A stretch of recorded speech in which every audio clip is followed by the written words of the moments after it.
नमस्कार जोहार, आपका स्वागत है खबर छत्तीसगढ़ में। तो आइए जानते हैं छत्तीसगढ़ के हर छोटे बड़े शहर से 25 फटाफट बड़ी खबरों को। इससे पहले यदि आप वीडियो को लाइक नहीं किए तो लाइक कर दीजिए और चैनल में नए हैं तो चैनल को सब्सक्राइब कर लीजिए। और आप वीडियो को कहां से देख रहे हैं कमेंट बॉक्स में हमें जरूर बताइए। लग सकता है महंगी बिजली बिल का झटका, छत्तीसगढ़ में 20% बढ़ोतरी की तैयारी, 5,000 करोड़ के घाटे में बिजली कंपनी। छत्तीसगढ़ में बिजली की नई दरें जल्द ही जारी कर दी जाएगी। वह बिजली की दर तय करने के लिए छत्तीसगढ़ विद्युत नियामक आयोग जन सुनवाई कर रहा है। वह छत्तीसगढ़ में बिजली वितरण कंपनी ने खुद को लगभग 5,000 करोड़ रुपए के घाटे में बताकर इस साल बिजली की दरों में लगभग 20% की बढ़ाने की मांग की है। जानकारी के मुताबिक CSPDCL के मुताबिक इस साल उसे बिजली आपूर्ति के लिए 23,450 करोड़ रुपए के राजस्व की जरूरत होगी, जबकि उसे मौजूदा विद्युत दर से करीब 24,654 करोड़ रुपए राजस्व मिलने का अनुमान है। यानी इस साल CSPDCL को करीब 1,204 करोड़ रुपए के राजस्व का शुद्ध लाभ होने वाला है। हालांकि पिछले सालों के लगभग 6150 करोड़ रुपए के नुकसान को समाहित करने के बाद बिजली वितरण कंपनी लगभग 4997 करोड़ रुपए के घाटे में रहेगी। इन सबको ध्यान में रखते हुए बिजली कंपनी ने नियामक आयोग को दिए प्रस्ताव में सभी श्रेणियों में युक्तिसंगत बिजली दरों में बढ़ोतरी की आवश्यकता बताई है। 22 जून को छत्तीसगढ़ आ रहे गृह मंत्री अमित शाह NFSU का शिलान्यास शहीद ASP आकाश राव के परिजनों और सुरक्षा बलों से भी मिलेंगे। उप मुख्यमंत्री एवं गृह मंत्री विजय शर्मा ने बताया कि नवा रायपुर में प्रस्तावित इस राष्ट्रीय विश्वविद्यालय के लिए राज्य सरकार ने 40 एकड़ भूमि आवंटित की है। इस परियोजना पर कुल अनुमानित लागत 350 करोड़ रुपये से अधिक की होगी। हालांकि विश्वविद्यालय भवन का निर्माण अभी प्रारंभ नहीं हुआ, लेकिन इसी शैक्षणिक सत्र से शिक्षण कार्य आरंभ हो जाएगा। इसके लिए एक ट्रांजिट कैंपस की व्यवस्था की गई है, जिसका उद्घाटन भी अमित शाह अपने प्रवास के दौरान करेंगे। बता दें कि NFSU की स्थापना राज्य में वैज्ञानिक जांच और अपराध अनुसंधान के क्षेत्र में एक बड़ी उपलब्धि मानी जा रही है। मैं इससे न केवल प्रदेश को अत्याधुनिक फॉरेंसिक तकनीक की सुविधा मिलेगी, बल्कि देश भर के छात्रों को गुणवत्तापूर्ण शिक्षा का एक नया विकल्प भी मिलेगा। छत्तीसगढ़ में सोलर प्लांट लगाने पर सरकार देगी 30,000 रुपए की सब्सिडी। प्रदेश में सोलर रूफटॉप संयंत्र लगाने पर उपभोक्ताओं को केंद्र के अलावा राज्य सरकार की ओर से भी सब्सिडी दी जाएगी। राज्य सरकार की ओर से 1 किलोवाट का सोलर संयंत्र लगाने पर 15,000 रुपए की सब्सिडी मिलेगी, जबकि केंद्र से 30,000 रुपए की वित्तीय सहायता दी जाएगी। 3 किलोवाट या उससे अधिक के प्लांट पर राज्य की ओर से 30,000 तथा केंद्र सरकार की ओर से 78,000 रुपए की सब्सिडी दी जाएगी। सोलर संयंत्र की क्षमता 1, 2, 3 किलोवाट और इससे अधिक के आधार पर यह राशि अलग अलग होगी। केवाईसी नहीं कराने वालों के गैस कनेक्शन होंगे ब्लॉक, बिना OTP ही मिल रहा था सिलेंडर। जो फर्जी गैस कनेक्शन धारियों को परेशानियों का सामना करना पड़ेगा। गैस कनेक्शन धारियों को केवाईसी कराने के लिए 6 से अधिक बार मौका दिया गया, लेकिन 50,000 से अधिक कनेक्शन धारी अब तक केवाईसी नहीं कराई। केवाईसी नहीं कराने वाले गैस कनेक्शन धारियों का कनेक्शन ब्लॉक करने की कार्रवाई की जाएगी। वहीं सब्सिडी से भी वंचित किया जाएगा। PM आवास में मिला मकान, अब चलेगा बुलडोजर। रायपुर में 85 परिवारों को मिला अवैध निर्माण का नोटिस। छत्तीसगढ़ की राजधानी रायपुर के प्राइम लोकेशन पर बसे ग्रामीण अपना असियाना बचाने के लिए 22 दिनों से धरने पर बैठे। नकटी गांव के 85 घरों को अवैध निर्माण बताकर उन्हें तोड़ने का नोटिस जारी किया गया। 28 मई 2025 तक घर खाली करने की समय सीमा तय की गई थी, जिसके बाद से ग्रामीण धरने पर बैठे। प्रधानमंत्री आवास योजना के तहत बने इन घरों को अवैध निर्माण का नोटिस जारी किया गया।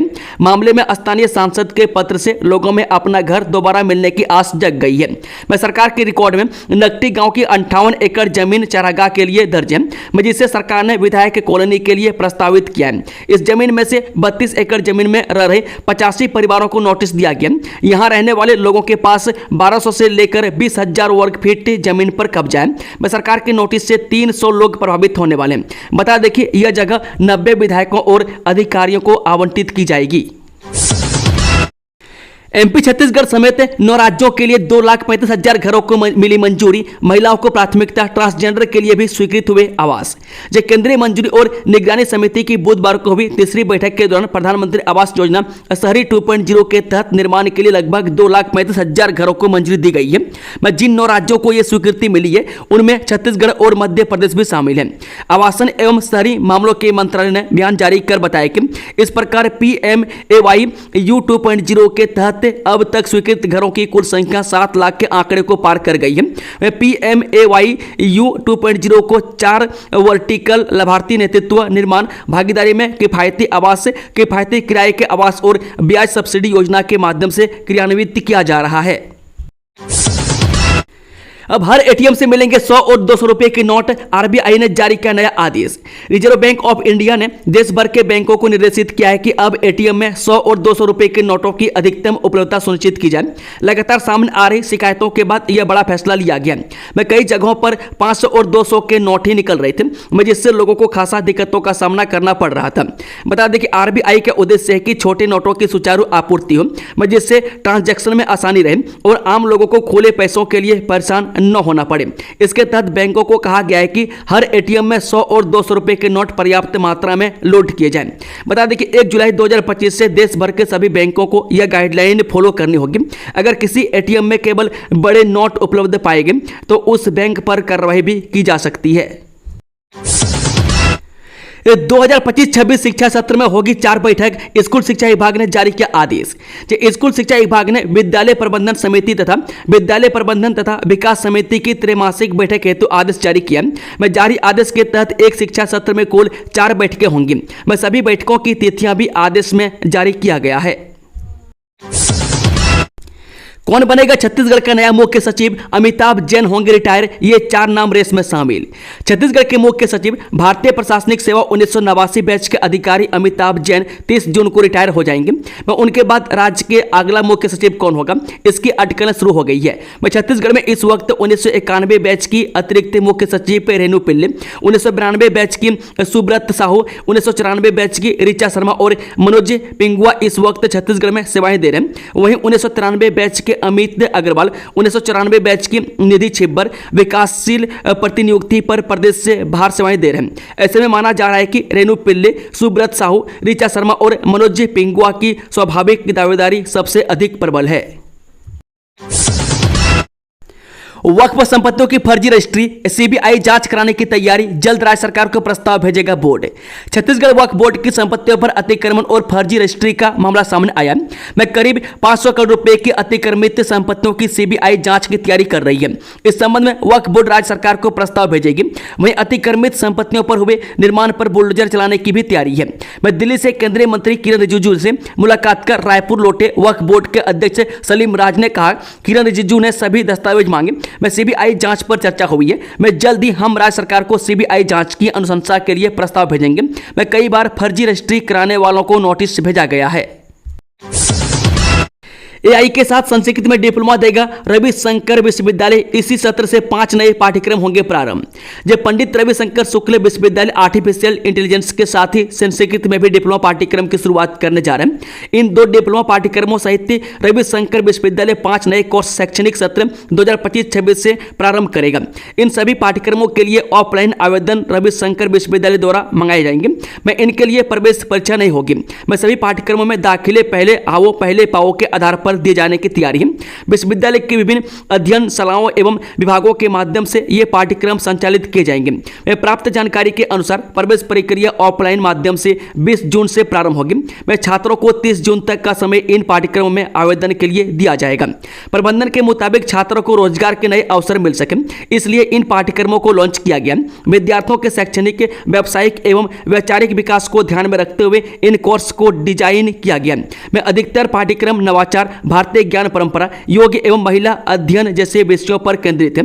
मैं संबंधित अध्ययन शालाओं में संपर्क कर छात्र अधिक जानकारी प्राप्त कर सकते हैं। अंतर्राष्ट्रीय योग दिवस पर जिलेवार मुख्य अतिथि तय। सीएम शाह और राज्यपाल सहित कई मंत्रियों को मिली जिम्मेदारी। छत्तीसगढ़ में शाह सरकार ने अंतर्राष्ट्रीय योग दिवस पर जिलेवार मुख्य अतिथि तय किया गया, जिसकी सामान्य सूची प्रशासन विभाग के द्वारा जारी की गई है। इस जिलेवार मुख्य अतिथियों की सूची के मुताबिक राज्यपाल रमन डेका रायपुर में योग कार्यक्रम में शामिल होंगे। मुख्यमंत्री विष्णुदेव साय जसपुर में मुख्य अतिथि होंगे। वह डिप्टी सीएम अरुण शाह मुंगेली के योग कार्यक्रम में जाएंगे। इसके साथ ही डिप्टी सीएम विजय शर्मा कवर्धा में मुख्य अतिथि के रूप में शामिल रहेंगे। रायपुर जबलपुर इंटरसिटी के छूटने का बदलेगा ठिकाना और समय। जबलपुर से रायपुर के बीच प्रस्तावित इंटरसिटी ट्रेन को लेकर बड़ा बदलाव सामने आ रहा है। वह पहले इस ट्रेन को मदन महल स्टेशन से चलाने की योजना थी, लेकिन अब इसे जबलपुर मुख्य स्टेशन से शुरू करने का प्रस्ताव जबलपुर रेलवे द्वारा तैयार किया गया। वह इसके पीछे यात्री सुविधा और संचालन में आसानी को प्राथमिकता दी गई है। यदि रेलवे बोर्ड से मंजूरी मिलती है तो ट्रेन की समय सारणी भी बदली जाएगी। रेलवे अधिकारियों के अनुसार मदन महल स्टेशन से फिलहाल कोई ट्रेन आरंभ नहीं होती है। ऐसे में नई ट्रेन के संचालन के लिए यहाँ अतिरिक्त सुविधाएं जुटानी पड़ती है। वहीं मुख्य स्टेशन से ट्रेन संचालन से निगरानी आसान होगी। वहीं फिलहाल जो समय सारणी तय की गई है वह उसके अनुसार ट्रेन सुबह 6:10 में मदन महल से प्रस्थान कर दोपहर 1:50 में रायपुर पहुंचेगी। वापसी में यह रायपुर से दोपहर 2:45 में चलकर रात 10:10 में मदन महल पहुंचेंगी।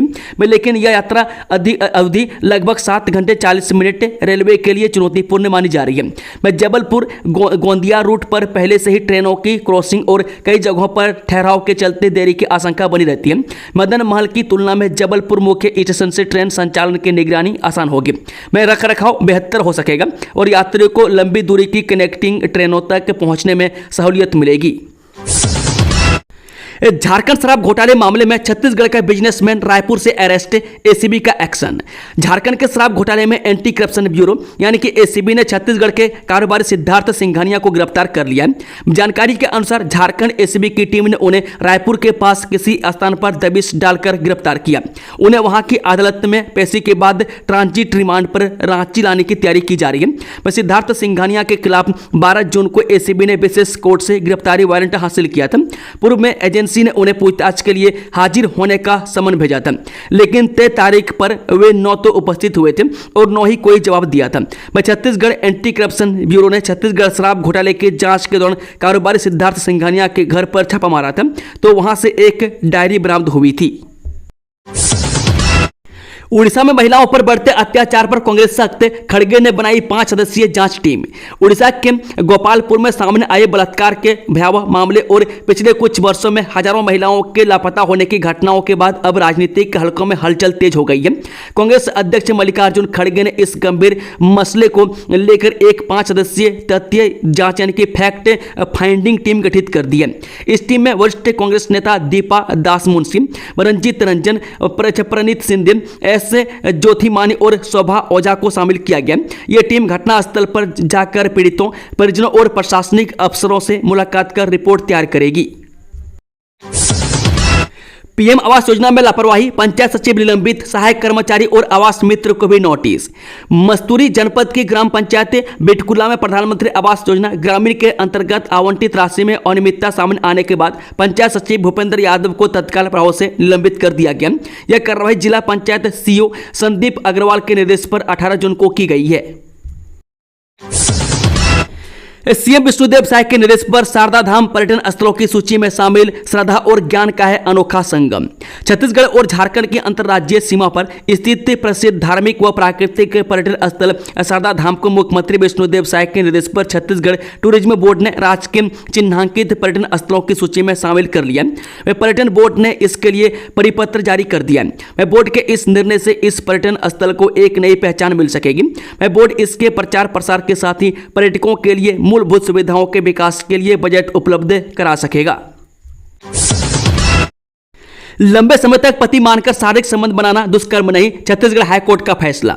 रेप के एक मामले में हाईकोर्ट के चीफ जस्टिस रमेश सिन्हा ने कहा कि पीड़िता बालिक है और लंबे समय तक युवक को पति मानकर शारीरिक संबंध बनाए गए तो इसे दुष्कर्म नहीं माना जा सकता। मैं कोर्ट ने कहा इससे यह स्पष्ट है कि वह अपनी इच्छा से साथ रह रही थी। मैं हाईकोर्ट ने रायगढ़ के फास्ट ट्रैक कोर्ट के आरोपी के खिलाफ दोष सिद्ध करने के आदेश को रद्द कर दिया। बता दें कि महिला ने रायगढ़ के चक्रधर नगर थाने में रिपोर्ट दर्ज कराया था कि आरोपी ने साल 2008 में उससे शादी करने का झांसा देकर उसका यौन शोषण करना शुरू किया। महिला पहले बिलासपुर में रहती थी और एक एनजीओ में काम करती थी। इसी दौरान उसकी मुलाकात आरोपी से हुई थी। उसने पीड़िता से शराबी पति को छोड़ने कहा और उससे शादी करने का वादा किया। आरोपी ने उसे किराए का मकान दिलवाया और उसके साथ शारीरिक संबंध बनाए। इस बीच उसके 3 बच्चे भी हुए। फिर साल 2019 में आरोपी यह कहकर रायपुर गया कि वो 1 हफ्ते में लौट आएगा, लेकिन वो वापस नहीं आया। जिससे परेशान होकर महिला ने उनके वापस आने के लिए दबाव बनाया। युवक के न मानने पर परेशान होकर महिला ने थाने में रिपोर्ट लिखाई। पुलिस ने आरोपी के खिलाफ धारा 376 के तहत दुष्कर्म का केस दर्ज कर आरोपी को अरेस्ट किया और कोर्ट में चालान पेश किया। ट्रायल के दौरान फास्ट ट्रैक कोर्ट ने भी आरोपी के खिलाफ आरोप तय कर दिया। इस आदेश को आरोपी युवक ने हाईकोर्ट में चुनौती दी, जिसमें बताया गया कि पीड़िता और वह लंबे समय तक पति पत्नी की तरह साथ रहे। पीड़िता ने सभी दस्तावेजों जैसे Aadhaar card, voter ID, gas connection form, bank statement और राशन कार्ड में खुद को पत्नी के रूप में दर्ज कराया और यहाँ तक कि महिला बाल विकास विभाग के सखी वन स्टॉप सेंटर में भी उसने अपनी शिकायत में आरोपी को अपना पति बताया था। मामले की सुनवाई के दौरान हाईकोर्ट ने सुप्रीम कोर्ट के फैसलों का हवाला देते हुए कहा कि अगर महिला और पुरुष लंबे समय तक एक साथ रहे और महिला ने आरोपी को अपना पति स्वीकार किया है तो यह मानना मुश्किल है कि उसे धोखे में रखकर यौन संबंध बनाए गए, जिसके बाद हाईकोर्ट ने ट्रायल कोर्ट के 3 जुलाई 2021 के आदेश को निरस्त कर दिया है। सेंट्रल जेल में कैद पूर्व मंत्री लाखमा से मिलने पहुंचे पूर्व सीएम भूपेश बघेल अस्वस्थ होने पर जताई चिंता। छत्तीसगढ़ के चर्चित शराब घोटाला मामले में पूर्व आबकारी मंत्री कवासी लखमा 15 जनवरी से जेल में बंद हैं। पूर्व मुख्यमंत्री भूपेश बघेल आज रायपुर के सेंट्रल जेल पहुंचे, मैं जहां कवासी लखमा और विजय भाटिया से मुलाकात की। मैं दोनों के अस्वस्थ होने पर बघेल ने चिंता जताई। 5000 में से 3800 किलो विस्फोटक बरामद, लूटकांड का मास्टरमाइंड नक्सली गिरफ्तार, सुरक्षा एजेंसियों की चिंता अभी बरकरार। उड़ीसा के सुंदरगढ़ में माओवादियों ने 27 मई को 5000 किलो विस्फोटक लूटा था। मैं उसमें से अब तक 3800 किलो विस्फोटक बरामद किया जा चुका है। मैं बाकी का 1200 किलो विस्फोटक अब तक सुरक्षा बल के हाथ नहीं लगा। मैं इससे उड़ीसा के साथ ही झारखंड और छत्तीसगढ़ की सुरक्षा एजेंसियों की चिंता कायम है। मामले की जांच NIA ने शुरू कर दी है। इस मामले में लूटकांड के मास्टरमाइंड को 15 जून को गिरफ्तार कर लिया गया है। हिंदुओं और भारत देश पर अभद्र टिप्पणी, हिंदू समाज में भारी आक्रोश से सुहेल खान पर कड़ी कार्रवाई की मांग। कांकेर जिले के भानुप्रतापपुर में सुहेल खान द्वारा हिंदुओं और भारत देश के खिलाफ अभद्र टिप्पणी करने से हिंदू समाज आक्रोशित हो गया। बताया जाता है कि सुहेल खान भानुप्रतापपुर परिवहन संघ का सदस्य है जिसने अभद्र टिप्पणी की है। आरोपी सुहेल खान ने अपने सोशल मीडिया फेसबुक पर एक वीडियो पोस्ट किया है जिसमें देश और हिंदुओं के खिलाफ अभद्र टिप्पणी की गई है। मैं इसके साथ ही एक पोस्ट भी शेयर किया गया है। अस्पताल कॉलोनी में लाखों की चोरी का खुलासा, 2 महिला सहित 6 आरोपी गिरफ्तार। राजनांदगांव शहर के बसंतपुर थाना क्षेत्र अंतर्गत अस्पताल कॉलोनी के एक सोने मकान में चोरी करने वाले गिरोह को पुलिस ने गिरफ्तार कर लिया। बीते 17 जून को गौरव पथ के समीप स्थित धीरज कनौजिया के मकान में अज्ञात चोरों ने धावा बोलकर सोने चांदी के जेवरात और नकदी रकम की चोरी कर ली थी। मामले की रिपोर्ट के बाद बसंतपुर पुलिस जांच में जुटी और 100 से अधिक CCTV फुटेज खंगालते हुए 2 महिला सहित 6 आरोपियों को गिरफ्तार कर लिया है। राजस्व विभाग में बड़ा फेरबदल, नायब तहसीलदार और 6 तहसीलदारों का हुआ ट्रांसफर। देखें पूरी लिस्ट। कलेक्टर विनय कुमार लंगे ने प्रशासनिक दृष्टिकोण से शासकीय कार्य को सुचारू रूप से चलाने के लिए तहसीलदार और नायब तहसीलदारों का स्थानांतरण किया है। बता दें कि जिला निर्वाचन कार्यालय में पदस्थ तहसीलदार नमिता मास्कोले को पिथौरा का तहसीलदार बनाया गया। मैं तहसील कार्यालय बसना में पदस्थ तहसीलदार ममता ठाकुर को जिला कार्यालय महासमुंद में संलग्न किया गया। वहीं बागबाहरा के अतिरिक्त तहसीलदार भवानी शंकर साव को जिला कार्यालय महासमुंद में संलग्न किया गया। मैं पिथौरा तहसीलदार नितिन ठाकुर को बागबाहरा तहसील कार्यालय में भेजा गया है। गरियाबंद की महिलाओं का टूटा सपना, कर्ज के बोझ तले दबा जीवन, सहमी हुई निगाहें और अनसुनी पुकार। जिले के फिंगेश्वर ब्लॉक के ग्राम बगली की महिलाओं का एक सपना कभी उड़ान भरने निकला था, लेकिन अब वो सपना टूटी मशीनों और बैंकों के नोटिसों के मलबे तले दब चुका है। मैं करीब 15 साल पहले 2011 में आजीविका मिशन के तहत गाँव की आजीविका कल्याणी महिला समूह को सैनिटरी नैपकिन बनाने का काम सौंपा गया, इस उम्मीद से कि गाँव की महिलाएं आत्मनिर्भर होंगी और बेटियों की सेहत के लिए गाँव में सस्ते पैड तैयार होंगे।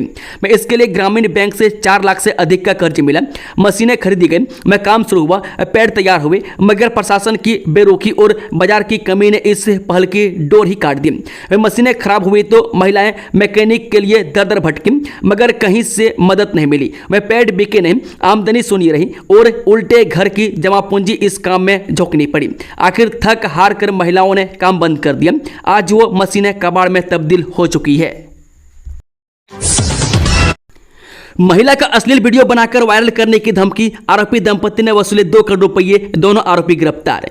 जिले से एक सनसनीखेज ब्लैकमेलिंग मामला सामने आया मैं जहां एक विवाहित महिला का अश्लील वीडियो बनाकर उसे वायरल करने की धमकी देकर आरोपी दंपति ने महिला और उसके पति से लगभग 2 करोड़ रुपये वसूल लिए। पुलिस ने दोनों आरोपियों को गिरफ्तार कर लिया और उनसे 1 करोड़ 65 लाख 22 हजार रुपये की संपत्ति बरामद की है। पीएम मोदी ने राहुल गांधी को जन्मदिन की शुभकामनाएं दी। लिखी यह बात। जो कांग्रेस के पूर्व अध्यक्ष और लोकसभा में नेता विपक्ष राहुल गांधी का 55वां जन्मदिन, आज देश भर के कांग्रेसी राहुल गांधी को दे रहे शुभकामनाएं। वहीं लोकसभा में विपक्ष के नेता और कांग्रेस सांसद राहुल गांधी के जन्मदिन पर प्रधानमंत्री नरेंद्र मोदी ने उन्हें जन्मदिन पर शुभकामनाएं दी हैं। प्रधानमंत्री मोदी ने सोशल मीडिया पर पोस्ट करते हुए लिखा, लोकसभा में विपक्ष के नेता राहुल गांधी को जन्मदिन की बधाई। ईश्वर उन्हें लंबी और स्वस्थ जिंदगी दे। शिव कथावाचक प्रदीप मिश्रा की मुश्किलें बढ़ी, चित्रगुप्त पर टिप्पणी के विरोध में प्रदर्शन तेज। प्रसिद्ध शिव कथावाचक प्रदीप मिश्रा एक बार फिर विवादों के घेरे में आ गए। इस बार मामला महाराष्ट्र के वीण में कथा के दौरान भगवान चित्रगुप्त को लेकर की गई कथित और मर्यादित टिप्पणी का है। मिश्रा ने कथा के मंच से चित्रगुप्त भगवान को मुच्छड़ कह दिया, जिससे सनातन समाज आक्रोशित है। इस घटनाक्रम के विरोध में बुधवार को स्वामी सच्चिदानंद अपने समर्थकों के साथ मथुरा एसएसपी कार्यालय पहुंचे। उन्होंने मिश्रा के खिलाफ एफआईआर दर्ज कराने की मांग को लेकर ज्ञापन सौंपा। इसके बाद समर्थकों ने जमकर नारेबाजी करते हुए प्रदीप मिश्रा के पोस्टर फाड़कर आग के हवाले कर दिए। येलो और ऑरेंज अलर्ट जारी, कई जिलों में होगी जोरदार बारिश, मौसम विभाग की बड़ी चेतावनी। यह दक्षिणी पश्चिम मानसून पूरे प्रदेश में 18 जून से सक्रिय हो गया। वहीं छत्तीसगढ़ में दक्षिण पश्चिम मानसून की एंट्री समय से पहले 28 मई को दंतेवाड़ा के रास्ते हुई थी, लेकिन मानसून प्रवेश करने के लगभग 20 दिनों के बाद यह पूरे प्रदेश में एक्टिव हुआ है। पिछले 24 घंटों के दौरान जसपुर और बलरामपुर के 1-2 स्थानों पर भारी बारिश हुई है। मौसम विभाग ने भारी बारिश होने को लेकर 24 से 48 घंटे का येलो और ऑरेंज अलर्ट जारी किया है। जिन जिलों में भारी बारिश की चेतावनी जारी की गई है उसमें सूरजपुर, जसपुर से लेकर गरियाबंद, महासमुंद और कोरबा शामिल हैं। 24 घंटे के लिए जारी किए गए ऑरेंज अलर्ट में प्रदेश के जसपुर, सूरजपुर और बलरामपुर जिला शामिल हैं। यहां 1-2 स्थानों पर भारी वर्षा होने की संभावना जताई गई है। अजब गजब सिस्टम, एक आधार नंबर 2 महिलाओं को अलॉट, महतारी बंधन का पैसा इधर का उधर। अजब गजब सिस्टम की गजब कहानी सरगुजा में सामने आई है। यहाँ 2 महिलाओं के आधार नंबर एक ही हैं। इस बात पर आप यकीन न कर रहे होंगे, लेकिन ये सच है। इस गड़बड़ी की वजह से दोनों ही महिलाओं को कई सारी योजनाओं का लाभ लेने में दिक्कत आ रही है। मैं अंबिकापुर के गांधी चौक में चाय बेचने वाले केशव बताते हैं कि उनकी पत्नी का आधार नंबर किसी और को भी अलॉट है, जो बलरामपुर की मैडम अल्पना खालको के नाम पर है, जिसे सुधरवाने के लिए वे परेशान हैं। बीरनपुर हिंसा की यादें नींद उड़ा देती है। डिप्टी सीएम विजय शर्मा ने किया बड़ा ऐलान, मृतक भुवनेश्वर के नाम पर बनेगा चौक और गार्डन। जब प्रदेश के उप मुख्यमंत्री विजय शर्मा आज बेमेतरा जिले के दौरे पर रहे, जहां उन्होंने नगर पंचायत थान खमहरिया में आयोजित भूमि पूजन कार्यक्रम में मुख्य अतिथि के रूप में शिरकत की। कार्यक्रम की अध्यक्षता दुर्ग सांसद विजय बघेल ने की, जबकि साझा विधायक ईश्वर साहू और नगर पंचायत अध्यक्ष अनिता चंदन अग्रवाल विशिष्ट अतिथि के रूप में उपस्थित रही। उप मुख्यमंत्री ने थान खमरिया में करीब 7 करोड़ रुपए के विकास कार्यों का भूमि पूजन किया। साथ ही करमू गांव में प्रस्तावित चंडी मंदिर निर्माण कार्य का भी भूमि पूजन कर शुभारंभ किया। कार्यक्रम को संबोधित करते हुए विजय शर्मा ने कहा कि नगर पंचायत थान खमहरिया को 7 करोड़ रुपए की विकास योजनाओं की सौगात मिलना क्षेत्र के लिए बड़ी उपलब्धि है। उन्होंने इस अवसर पर बीरनपुर घटना को याद करते हुए कहा कि उस दर्दनाक हादसे की पीड़ा आज भी उन्हें सोते वक्त याद आती है। उन्होंने मृतक युवक भुवनेश्वर की स्मृति में साझा में चौक और गार्डन निर्माण की घोषणा की। दोस्तों, खबरों का सिलसिला समाप्त होता है। कि जानकारी पसंद आई हो तो वीडियो को लाइक शेयर, चैनल को सब्सक्राइब जरूर कर लें और कमेंट बॉक्स में कमेंट करके बताएं कि आप न्यूज को छत्तीसगढ़ के किस कोने में बैठकर देख रहे हैं। Thank you, all the best. जोहार छत्तीसगढ़ वासियों।